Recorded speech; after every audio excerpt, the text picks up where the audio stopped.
We all crave genuine connection. It's what makes us human.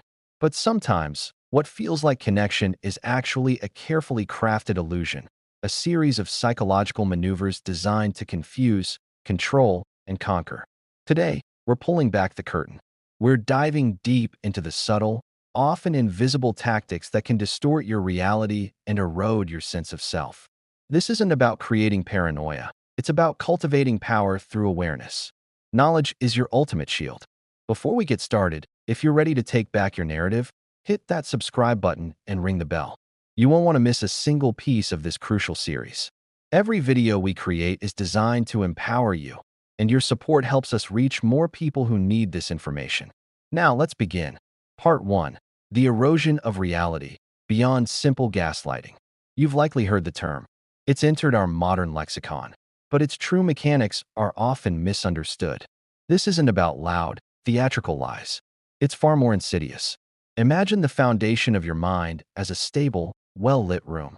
This tactic is the slow, deliberate dimming of the lights, the subtle shifting of furniture an inch at a time, until you no longer trust your own ability to navigate the space. It's the quiet correction of your memories. You recall a conversation with crystal clarity, the words spoken, the tone used. They respond with a puzzled, concerned look. That's not how it happened at all. You're remembering it wrong. I would never say that. They state it not as a debate, but as a simple, factual correction. The first time, you brush it off. The 10th time, a seed of profound doubt takes root. It's the systematic dismissal of your emotional responses. You express that an action hurt you. The response isn't, "I'm sorry," or "let's discuss."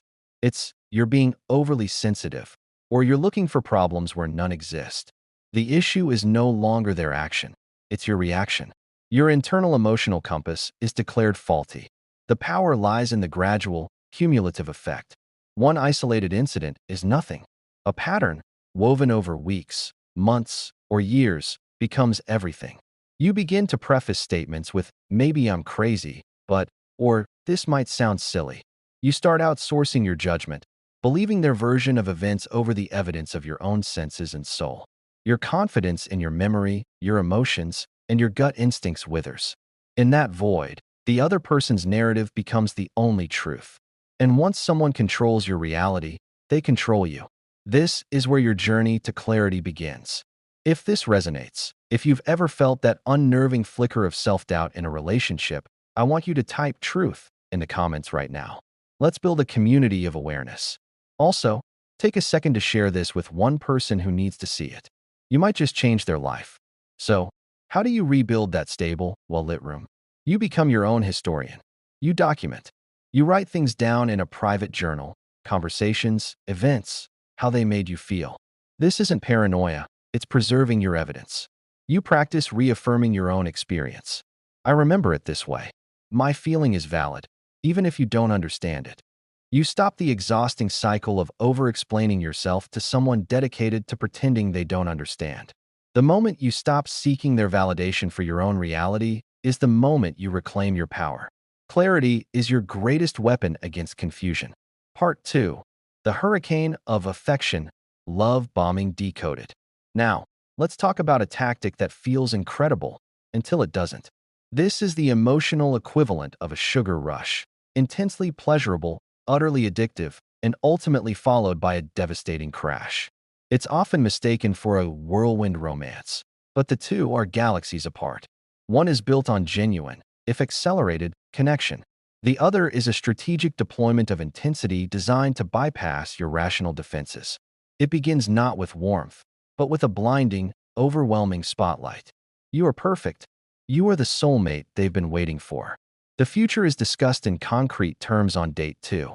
The communication is constant, a flood of texts, late-night calls declaring they've never felt this way. Gifts appear. Grandiose compliments rain down. The pace is so breakneck you have no time to process, to question, to see their actions in the calm light of day. It feels less like getting to know someone and more like being kidnapped by a fairy tale. And who wouldn't want to be the star of that story? But here's the brutal truth.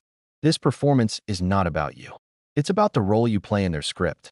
The intensity creates a chemical and emotional high, a powerful addiction. You become hooked on the adoration. And that's precisely when the script flips. The attention evaporates. The calls stop. The warmth is replaced with coldness or criticism. You are left disoriented, heartsick, and blaming yourself. What did I do wrong? You pour your energy into trying to recapture that initial high, to win back the charming, perfect persona that was never real. That persona was the bait. The withdrawal is the hook. You are now trapped in a cycle of seeking validation from the very person who deliberately created the need for it. Does this pattern sound familiar? Have you experienced the dizzying high and the crushing low? Type "aware" in the comments below. Let's break the silence on this together. And if you're finding this breakdown valuable, don't forget to hit the like button. It tells the algorithm this content matters and helps us fight manipulation with education. Protecting yourself requires cultivating a resistance to rushing. You must create pause. When the intensity feels too good to be true, it almost always is. Ask deliberate questions. Observe their patterns over time, not the poetry of their promises. Real, healthy attachment grows in the soil of shared experiences, mutual vulnerability, and time. It builds quietly. It doesn't scream its intentions from the rooftop on day 3. If someone is trying to construct a monumental relationship on the shaky foundation of a single week, it's not love. It's a production, and you are under no obligation to stay for the entire show. Part 3. The currency of obligation, the guilt trip unpacked. This next tactic is the quiet workhorse of emotional control. It rarely raises its voice. Instead, it speaks in sighs, in meaningful silences, in passive-aggressive phrasing that turns your own compassion against you. It operates on an unspoken economy where kindness is not a gift, but a loan with exorbitant, hidden interest. You set a simple, reasonable boundary. I can't lend you money this time. I won't be able to attend that event. The response isn't anger. It's a wounded look, a slow nod. Okay, I just thought, after everything. But no, it's fine. The sentence hangs in the air, unfinished. They don't explicitly say you're ungrateful. They make you feel it. They invoke a vague history of their own sacrifices, forcing you into a moral ledger you never agreed to keep. Your act of self-care is suddenly framed as a betrayal. This is especially potent if you are an empathetic person. You are highly attuned to emotional nuance, to tension, to disappointment. That very strength becomes your vulnerability. Before you know it, you are backtracking, apologizing for a transgression that only exists in their narrative, agreeing to something that drains you, simply to clear the thick air of implied debt. The core mechanism is substitution. They replace a direct request with an indirect punishment. The message is clear. If I cannot convince you, I will make you feel so wretched for refusing that you'll eventually comply, just to ease your own conscience. Are you constantly apologizing when you've done nothing wrong? Do you feel a knot in your stomach when you say no? Type "boundaries" in the comments. Let's support each other in standing firm. To disarm this tactic, you must learn to audit the emotion. When that familiar pang of guilt surfaces, pause. Ask yourself the critical question. Is this guilt stemming from a genuine ethical misstep on my part? Or is it a manufactured feeling designed to change my behavior? True guilt aligns with your internal moral code. Manufactured guilt is a foreign implant, a tool for compliance. You must learn to tolerate the temporary discomfort of their silent disapproval. Holding a boundary is not an act of cruelty. It is an act of self-respect. You are allowed to say no without appending a novel-length apology. Their emotional reaction to your boundary is their responsibility to manage, not yours to preemptively soothe. Part 4. The invisible audience, triangulation, and social warfare. Healthy conflict involves two parties communicating directly. This tactic introduces a shadowy third, creating a psychological triangle that isolates and overwhelms. It's when someone brings an outside person, a friend, a family member, a coworker, even an ex, into your disagreement, not for mediation, but for ammunition. You're not having a direct conversation. Instead, you're hearing things like, "Well, I talked to Mark, and he totally agrees with me that you're being unreasonable." Or, "Everyone thinks you're overreacting about this." Notice the vague, powerful everyone. Suddenly, it's not a disagreement between two people. It's you versus a faceless, unanimous jury. Your perspective is minimized before you even have a chance to fully express it. You begin to defend yourself not just against the person in front of you, but against this invisible chorus of disapproval. It's a brilliant strategy of social gaslighting. It makes you question your social perception. Am I the difficult one? Is my view really that out of line?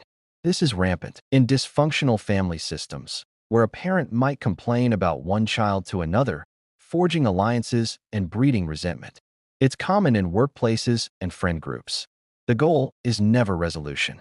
The goal is to win by recruiting validation, to position you as the outlier, the problem. You exhaust yourself trying to defend your character to people who've only heard a curated, biased version of events. Have you ever felt ganged up on by people who weren't even in the room?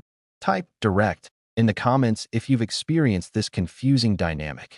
The solution is to consciously and firmly collapse the triangle. Your response must be clear, calm, and consistent. I understand you may have spoken to others, but if you have an issue with me, I need you to discuss it with me directly. I'm not comfortable having my character debated in conversations I'm not a part of. Refuse to engage with the reported opinions of third parties. Bring the focus relentlessly back to the direct line between you and them. If they refuse to communicate on those terms, you are not obligated to play a game where the rules are designed for you to lose. You can simply step out of the triangle entirely. We're halfway through this essential guide, and I need your help to make sure this knowledge spreads. Please, take a second to share this video on your story or send it to a friend. This content can literally save people from years of heartache. And subscribe if you haven't already. We have so much more to unpack. Part 5. The Savior with a Secret Agenda, the White Knight Complex. This archetype is particularly treacherous because it is cloaked in the guise of heroism. The White Knight arrives in your life seemingly at the perfect moment. They are your defender, your confidant, your problem solver. They offer fierce loyalty and seemingly selfless support. In the beginning, it feels like a blessing. Finally, someone who sees your struggles and is strong enough to help you carry them. But in toxic dynamics, the White Knight's role depends on your continued distress. Their identity is built on being the savior. Therefore, a problem-free, empowered you has no need for them. This can lead to subconscious, or sometimes conscious, sabotage. They may subtly undermine your confidence. Are you sure you can handle that job? It seems so stressful for you. They might amplify external threats or stir conflict in your other relationships, only to be the shoulder you cry on. They build the maze and then present themselves as your only guide out of it. Their support is conditional. It comes with unspoken strings, your continued dependence, your gratitude, your loyalty. If you begin to grow stronger, to solve your own problems, to set boundaries with them, their demeanor may shift dramatically. They may become cold, accuse you of ingratitude, or imply you've become different or arrogant. This is the reveal. Their mission was never your liberation. It was your managed captivity. They needed you on your knees so they could be the one to help you stand, but only just enough to keep you leaning on them. Spotting this requires brutal honesty with yourself. Look at the pattern. Do they celebrate your independence, or do crises seem to escalate around them? Does their help empower you to fly on your own, or does it teach you to fly only when they are holding the reins? Type independent in the comments if you're committed to your own strength. The antidote is graceful self-reliance. Accept genuine help, but never at the cost of your own agency. Thank your White Knight, but then say, I've got it from here. A true supporter wants to see you thrive on your own. A White Knight needs you to perpetually almost thrive, but never quite. You don't need a savior. You need your own 2 feet, planted firmly on the ground. Part 6. The Sound of Control, the Silent Treatment as a Weapon. Silence can be golden. It can be contemplative, peaceful, a mutual space for cooling down.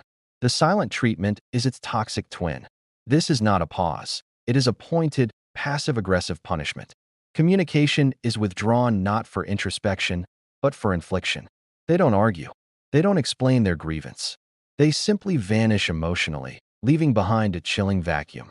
This vacuum becomes filled with your anxiety. You ruminate, replaying every word, searching for the unseen offense. The lack of data is maddening. You are forced to guess, to mind read, to offer increasingly desperate apologies for crimes you don't understand, just to end the excruciating quiet. The manipulator holds all the power to define the problem, the power to determine the sentence, and the power to grant pardon. Their silence is a loud, clear statement. Your emotional security in this relationship is a privilege I grant, and I can revoke it at any time to bend you to my will. It conditions you to become hypervigilant, to preemptively avoid any behavior that might